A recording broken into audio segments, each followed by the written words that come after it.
Hey y'all, Scott here. Listen, I've noticed newborn baby name books are the hot thing right now, so I've decided to work on a newborn baby last name book. Completely untapped market, never have seen one before. We have all the perfect names to spank onto your child. We have Smith, Johnson, Williams for Nintendo 3DS, Brown. Super Smash Brothers for Nintendo 3DS and Wii U for the Nintendo 3DS and Wii U. The fourth entry in the best series featuring Nintendo and video game all-stars assaulting each other holds a few milestones. The first Smash Brothers game in HD, the first one on a handheld, the first one to actually be 2 games. Smash 4 was an incredibly ambitious title I played to death. And while it has the gameplay, the characters, the pizzazz we love Smash Brothers for, it always felt like it was missing some of the magic of previous entries. Listen, I love Smash 4. I've easily played it the most out of all the games and adore so much about it. But it just misses the mark with a bunch of little things. I'll try to explain myself, but beforehand, might as well go on and on and on about the development and lead up to release. So New Smash Bros. Was announced at E3 2011 for the 3DS and Wii U with some form of connectivity between each other. No footage, no name, no other details.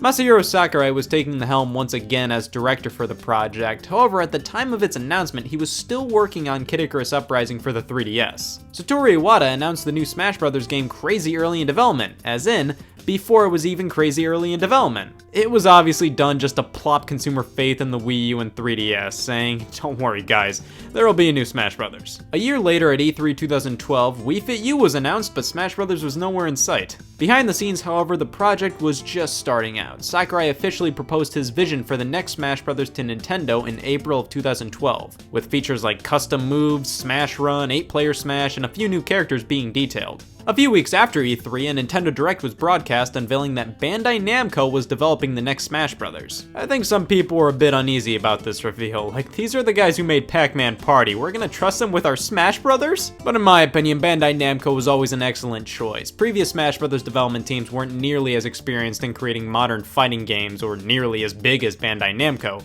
Using a company as large as them would mean the game would have more manpower behind it and thus release a bit quicker.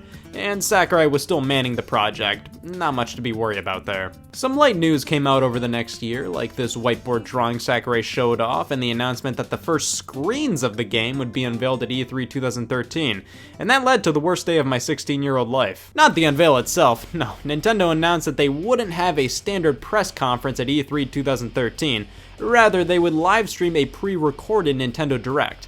A common practice for them these days, yes, but back then people were not happy about this decision, and the livestream itself definitely didn't help things. There were some technical issues, the stream wasn't very smooth at all, it would freeze a ton. Wasn't that great to watch. I'm sure many people didn't have a problem with it, but that wasn't the same for me and various others. It was so bad Iwata publicly apologized for the problems. Now, in terms of the actual full unveil of the new Smash Brothers, oh yeah! We have one final announcement. They gave me those 2 sweet Switches, the flaming Smash logo, the fake out Animal Crossing chunk. Oh my god, it's a new Smash Brothers! The 3DS version was the first unveiled, showcasing characters with a thick outline to be more visible on the smaller screen. It still looked really good for the system though. But who the hell cares? Mario sheds his skin and goes full on HD in the Wii U version! Villager from Animal Crossing was the only newcomer unveiled, and the temporary titles of Smash Brothers for 3DS and Wii U were shown with a release date of 2014.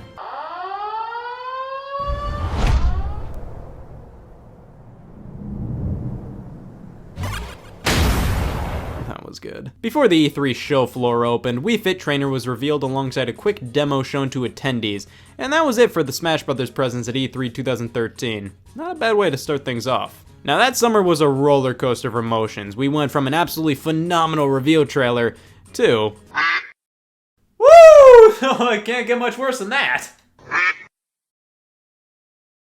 For the next year and a half after the unveil, Sakurai would post an image on Miiverse from either the Wii U or 3DS version roughly every weekday. Every so often, a veteran fighter, new stage, item, assist trophy, or other things would be revealed, but many times it was just Sakurai posting a picture saying, look at this. It was still exciting to wake up and see what the update of the day was, but plenty will argue that the way Brawl handled the lead up to release was far better. They would unveil a new piece of information every day, no matter how mundane. With Smash Wii U and 3DS, it was completely up in the air if the pick of the day would be something new. But hey, at least it's better than Smash Ultimate Smash Blog. 90% of the info revealed each week was something we already knew, and that's being generous. About half a year after the E3 showing, finally a new character was shown during a December 2013 Nintendo Direct, Rosalina and Luma, and afterwards, new character reveals and info in general came out at a pretty frequent pace. Little Mac was revealed in a February 2014 Direct, and that was my most wanted newcomer right there, so I was pretty satisfied. A Smash Bros. Focus Direct was shown in April of 2014, revealing that the 3DS version would come out in the summer,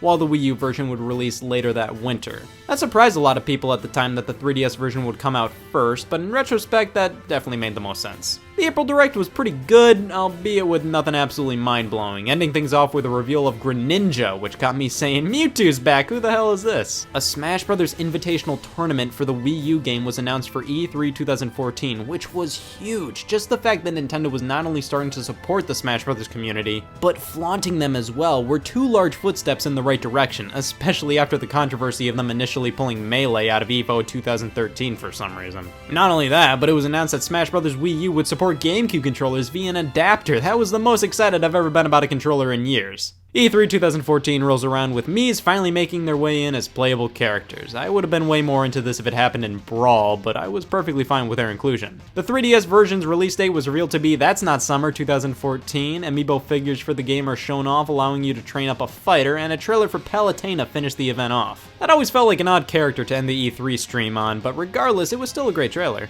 Pac-Man was later introduced at a developer roundtable, and I can't believe how many people thought he wasn't gonna make it in the game somehow. Fucking Namco was making the game, and why would they put in somebody like Heihachi from Tekken instead of Pac-Man? He's Pac-Man. I was pretty stoked to see him in here. I always loved Pac-Man, and being one of the most iconic characters in all of video games, I thought he was always a no-brainer for Smash Bros. Later in July, a livestream was held to simply reveal a newcomer trailer. This ended up being for Robin and Lucina from Fire Emblem Awakening, effectively shutting down loads of rumors since many predicted Chrom would be the new Fire Emblem rep this time around. But that didn't stop a totally real leak from the ESRB revealing the remainder of the characters, plus loads of other screenshots and videos of the game. Yep, it kinda blew that all the secret characters were revealed 2 months before the game's release, but the thing is, the 3DS version was releasing in Japan a month before everywhere else. Either way, we would have had the characters spoiled for us over here, so leak or no leak, I don't think things would have been that different. The last newcomer to be unveiled pre-launch was Shulk during an August Japanese-only Nintendo Direct. Afterwards, Nintendo kept cramming Smash 3DS down everybody's throats with trailers and commercials everywhere, plus a demo that was exclusive to select Club Nintendo members until being available to everybody a week or so later. I was one of the lucky few to get the demo early, and let me tell you, that was tombstone worthy. While Smash Bros. For 3DS released on October 3rd, 2014 here in North America, Smash Bros. For Wii U still had a lot of mystery surrounding it at the time. We didn't know a ton about the exclusive features in that version until the Smash Wii U 50 Fact Extravaganza later in October, detailing what set the Wii U version apart from the 3DS one, ending things off with the reveal of Mewtwo coming back as DLC. And finally, the Wii U version alongside the GameCube controllers, adapters, and the first wave of amiibo figures launched on November 21st, 2014. Yep, that was the build-up to Smash 4's release, and it was definitely a fun ride. Smash Ultimate is great and all, but they revealed all the characters returning in one fell swoop. That made for an amazing unveil, but the fact that Smash 4 drip-fed us veteran and newcomer characters over a year and a half made things more interesting speculation and news-wise in my opinion. While Brawl was the first Smash Bros. Game I owned, Smash 4 was the first one I played when I knew what the hell a Virtual Boy was. I was far more competent at actually understanding Nintendo history and how to play Smash Bros. Effectively, thus I picked both versions up when they launched and played both of them for hundreds of hours each. I loved and still love these games, but I do have some nitpicks and actual problems with both of them that I'm more than happy to whine about. Now, whenever people talk about Smash 4, they always focus on the Wii U version, but let's be fair here. Super Smash Bros. For Nintendo 3DS and Super Smash Bros. For Wii U are separate games. / the same game. The more I think about Smash 4, the harder it is to classify what the hell it is. They both have the exact same character lineup, the same movesets, the same general art style, but they both have a different lineup of stages, modes, trophies, and while the gameplay is basically one-to-one the same across both versions, it's different in a few ways, such as assist trophy characters and Pokeball Pokemon running at a lower frame rate on the 3DS, and the Wii U version giving characters the ability to swim. It's basically different versions of the same overall game. You've played all the characters on Smash 3DS, you've played all the characters on Smash Wii U. Also, let's congratulate the winners of the Most Effective Title Award for 2014. These things are no nonsense, they get right to the point. Nothing interesting, no subtitle that's a synonym for fight like with the previous two games, just blatantly telling you what the game is. This is really boring. To be fair, with these two games simply being different versions of the same game, you couldn't really give them both unique subtitles, but at the same time, you couldn't call them the same thing because they're both different games. You see why it's hard to classify what these things are? Like calling Smash 3DS Super Smash Bros. Dimensions and Smash Wii U Super Smash Bros. Universe would be far more interesting, but it makes it seem like these two are separate games.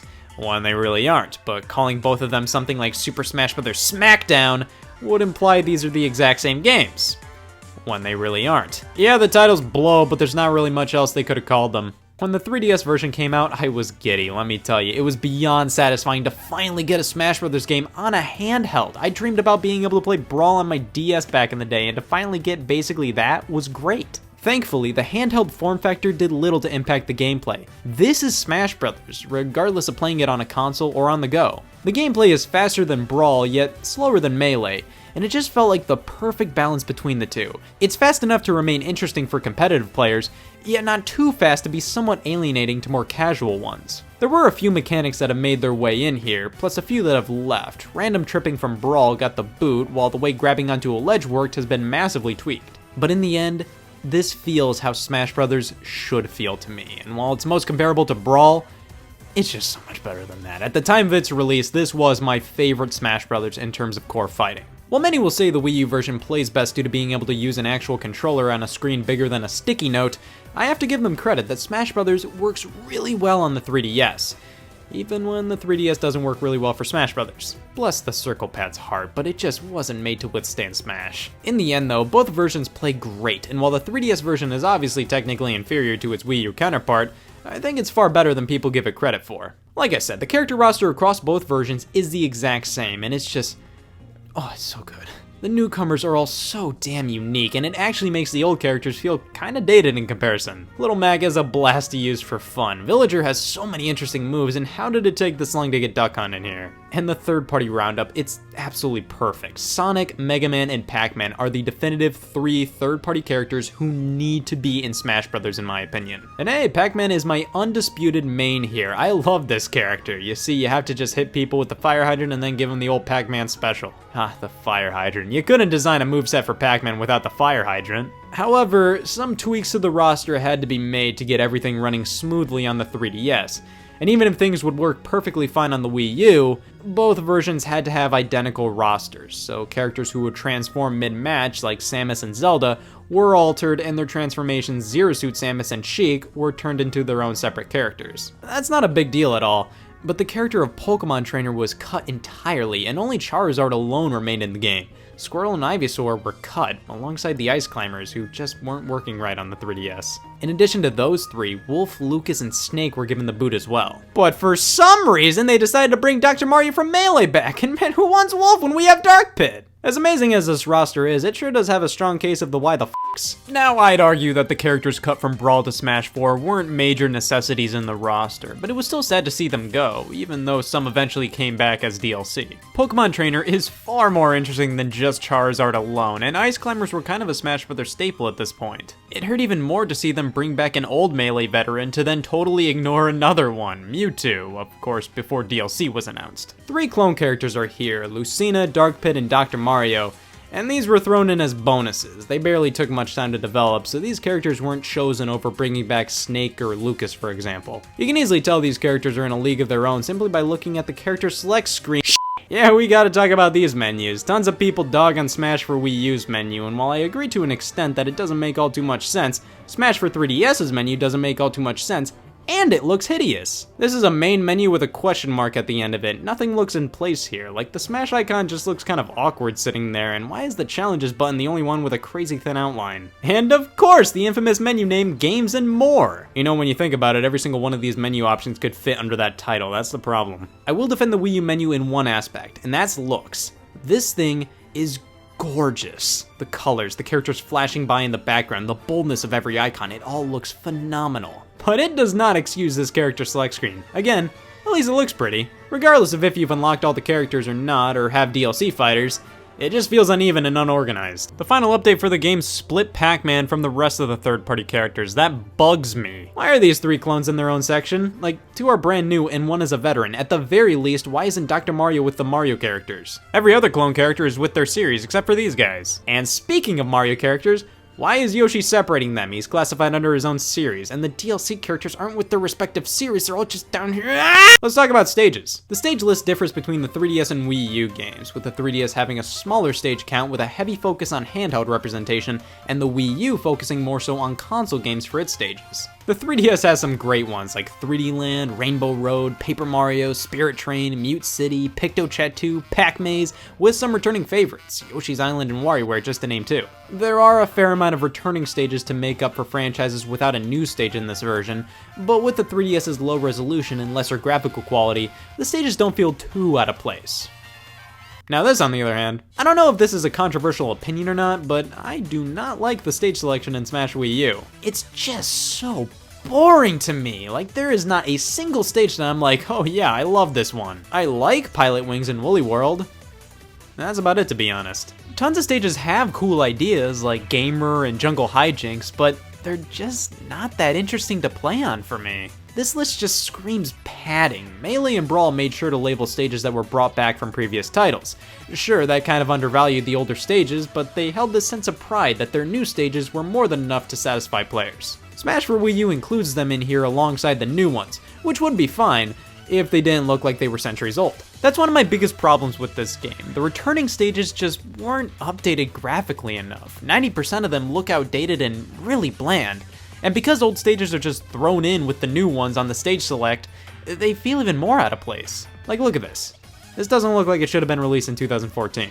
And even some of the quote-unquote new stages just feel like filler. Town and City is basically just Smash fill, and both are included here. Flat Zone X is considered a new stage, but don't lie, it's just Flat Zone 2 with some elements from the original Flat Zone. A new Mario Circuit stage alongside the old Mario Circuit stage. Why? Battlefield and Big Battlefield. 5 minutes are shaved off of my life whenever I mention that. I personally prefer the 3DS lineup. It has a better roster of returning stages in my opinion, and the new ones are more interesting. At least some of the stages are shared between the versions. I quite like the boxing ring, and Wily Castle would have been great if it weren't for the leading cause of the phrase, oh for f***'s sake. Yeah, there's a decent amount of stage bosses or hazards in both of these game stages, and a few totally ruin perfectly good stages. Just intrusive and take away so much from a match, it's ridiculous. Some bosses are on fairly large stages and either can be avoided like Metal Face, or they actually add some fun to the match like with Ridley. These guys are totally manageable. But other times, bosses are the Yellow Devil and the Flying Man. At least there's now Final Destination forms of each stage, which allows you to retain the aesthetic with a completely hazardless flat stage. I really do like this inclusion because you still get the ambiance of Magicant without this mistake. In terms of items you can use, they had some fun new additions, albeit very overpowered ones. The Gus Bellows, Ore Club, Beetle, and the Special Flag can be kinda cheap at times. Items are still definitely fun in the game, but can feel a tad much at times. Plus, there's just so many of them too. Smash for 3DS and Wii U allow you to customize your characters, choosing from variations on your special moves and using equipment to alter your stats. This is a really neat addition. The problem is you have to unlock all the special moves per character. You just get them randomly for playing the game in its various modes, so not only do you get them randomly, the moves you get are random, and you can get moves you already have. Ladies and gentlemen, that effectively changes my stance on custom moves from that's pretty cool to who gives a piss. Now you can connect the two versions to transfer your custom characters.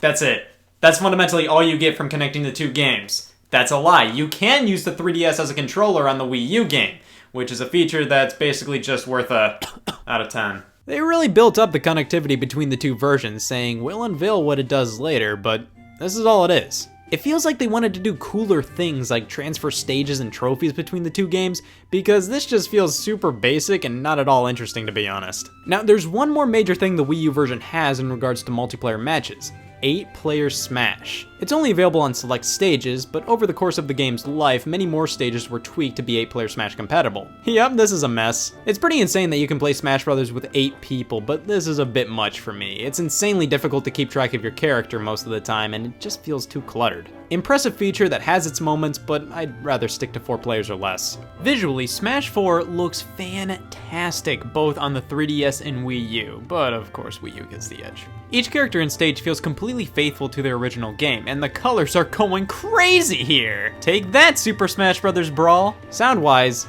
I mean, it's Smash Brothers, of course it's amazing. Moving on. Alright, but now it's time to actually talk about the modes outside of the regular multiplayer matches. There's online, and personally I've been pretty lucky and have had little issues with it. It ain't perfect, but it's definitely serviceable and works fine enough most of the time. The mode is separated via 2 sections, for fun and for glory, as in, the mode is separated via 1 section, for glory. I never really played for fun online simply because it's 4-player battles on any stage with all items. Now I have nothing against that, but online, that just leads to a cornucopia of lag. One-on-one battles in For Glory work the best simply because it's one-on-one with no items on only Final Destination versions of stages. You're much more likely to stumble across a smooth connection here. Moving on to the big exclusive modes for each version, on Smash 3DS we have Smash Run. This is such a fun mode with a few glaring flaws. It's heavily based on City Trial mode from Kirby Air Ride and has you exploring this hefty map alongside 3 other players, grabbing equipment to level up your fighter for one final battle. That battle is completely random. It could be a race, standard battle, a jumping contest, anything. The problem is you can't interact with the other players on the map, there's no online multiplayer, you can't customize things such as the time limit or final battle conditions or anything. If Smash Run was just a bit more expanded upon, it could have been an outstanding mode.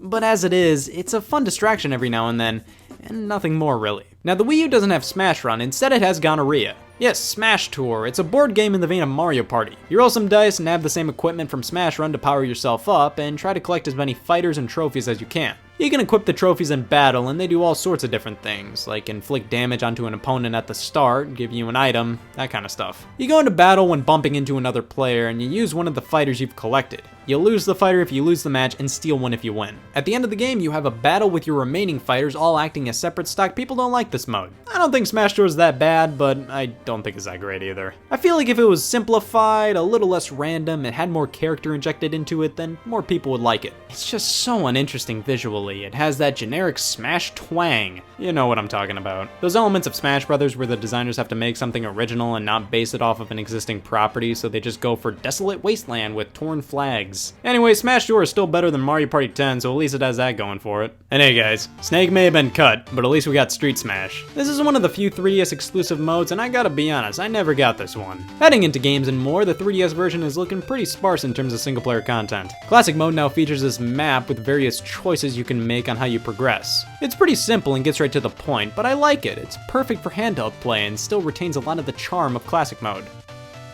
What the hell is this? Classic mode on the Wii U version is so bad. It's just a bunch of random matches, most of which are 8-player Smash battles. What's going on here? What kills classic mode on Wii U for me is just the randomness of it all. You're not battling characters from a specific series on their home stage. You're battling a bunch of random fighters on a random stage, and then a bunch of random fighters with custom moves on a random stage. Look at this, it's a 4 versus 4 match and all my teammates die within 10 seconds. I will say, I do very much like the difficulty selection on both versions, where you have to wager more gold to go on the higher difficulties for a chance of a higher reward. And if you actually get to the end of the game on a high enough difficulty, you get to battle Master and Crazy Hand before these new forms appear, all due to this Master Core. These forms are pretty tricky, but I really learned them inside and out and beat the game on 9.0 a few times. Both versions have these forms, but the Wii U version has an exclusive final form where you have to traverse the Master Fortress. Overall, Classic Mode on 3DS is a pretty good time. I hate Classic Mode on Wii U, but both end things off with great boss battles. I really like what they did here. All-Star Mode is back, but even on Hard Mode, it's just a bunch of nothing. Like, it's so easy to defeat everybody. All I do in this mode is just up smash constantly, and I end up winning. Stadium is back with the tried and true favorites, Home Run Contest and Multi-Man Smash, but Break the Targets turned into Dun Dun Dun.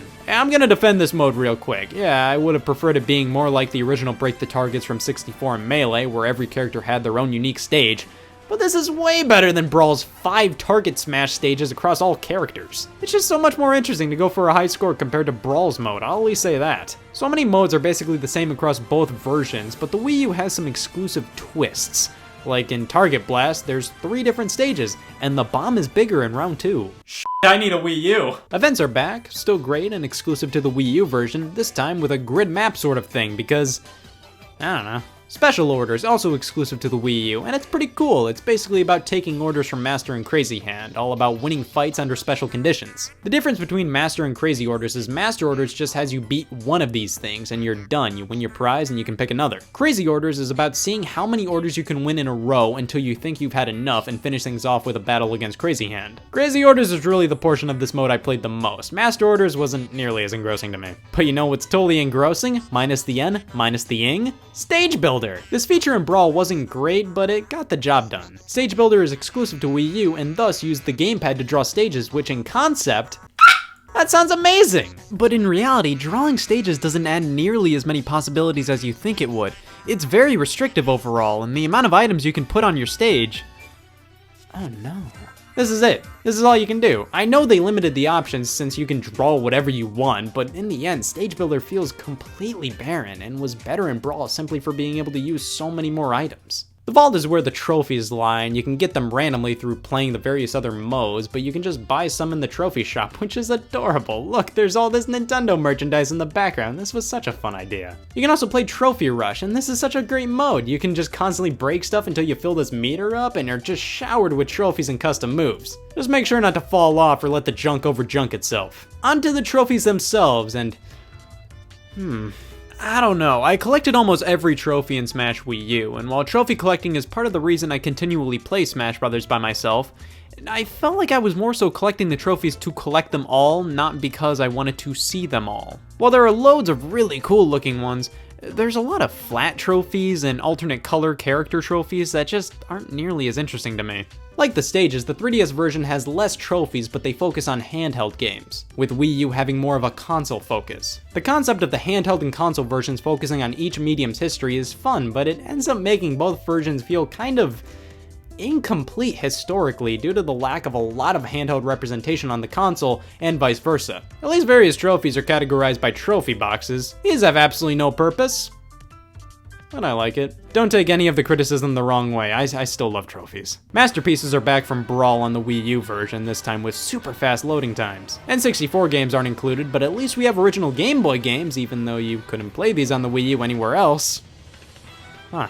You can also train your own amiibo to fight like you and power them up to level 50, please send help. This was initially exclusive to the Wii U version before being added to the 3DS VN update. I always liked the Smash series of amiibo because they were trophies, just like in the game. I like that. I'm not a figurine person really, so it was a bit odd that I got sucked into the amiibo craze. Only really for the Smash Brothers line though. Remember how hard it was to find certain Smash amiibo? And on top of that, remember how difficult it was to nab the GameCube controller adapter? The re-released GameCube controllers were easy peasy to find though, and I love that they released these. They work on the original GameCube as well, and it was just so nice to have new first-party GameCube controllers again. We only got the black one over here, but I ended up importing the white one from Japan. If you couldn't get the adapter, thankfully Smash Wii U offered compatibility with the most controllers of any Smash game, allowing you to play with no.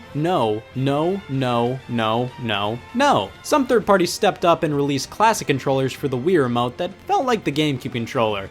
These weren't the greatest, but they were tolerable. I really hated how the GameCube adapter only worked for Smash Brothers, so these third-party options made it so then you can use GameCube-like controllers on various different games on the Wii U. Well, that is basically all the extra content in Smash for 3DS and Wii U, and overall, the lack of an adventure mode really hurts the single-player side of things. Sakurai stated it was due to people uploading Brawl's cutscenes online. They served as a reward for getting through the Subspace Emissary, so being able to watch them all without playing kinda defeated the purpose of the mode in his eyes. Honestly, that was never one of Sakurai's best decisions, but at least with no adventure mode, they were able to focus more so on the core gameplay and put their CGI efforts into all the amazing trailers we got for the game. Sure, adventure modes in Smash games were always flawed, and Melee's had a ton of that classic Nintendo charm, but was full of just standard fights on standard stages, and it was crazy short. Brawl's was an actual adventure mode, but lacked a lot of the Nintendo charm and was just too long. But I still like them, and its exclusion helps add to one of Smash 4's main problems in my eyes: